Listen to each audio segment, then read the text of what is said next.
Today, we are cooking up one of my favorite beef cuts from the grocery store, a good old skirt steak. They're affordable, the flavor is insane, and you can use them for a million things. Burrito bowls, tacos, salads, meal prep.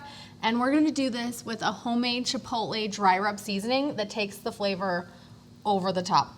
Let's do it. Let's make our Chipotle Dry Rub. Start with a tablespoon of brown sugar, a teaspoon of black pepper, a teaspoon of salt, a teaspoon of chili powder, a teaspoon of garlic powder, a teaspoon of onion powder, half a teaspoon of ground Chipotle chilies for a smoky heat, and then a quarter teaspoon of ground cayenne pepper. This is optional, but I think the little extra spice helps a lot. I love this dry rub. I would bottle this dry rub. Is it the Coco? No, it's just my Chipotle. We're gonna sprinkle the dry rub pretty liberally over the outside of our skirt steak because we're not really marinating it or doing anything else. This is gonna carry a ton of the flavor for the overall profile of this skirt steak.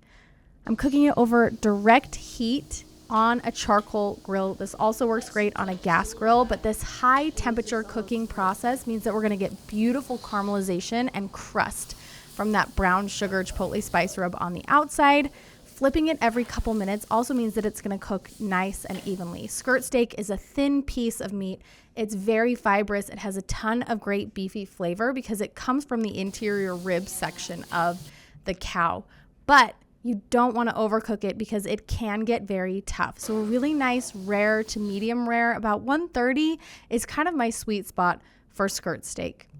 Skirt steak is off the grill. It's been resting for just a couple of minutes.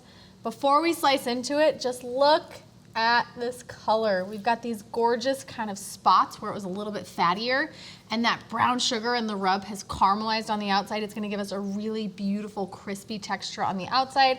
We took it up to that 130, 135, so it should be a beautiful medium rare on the inside.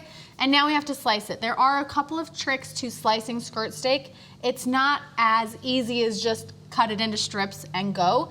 The grain on a skirt steak is interesting because it actually runs edge to edge this way.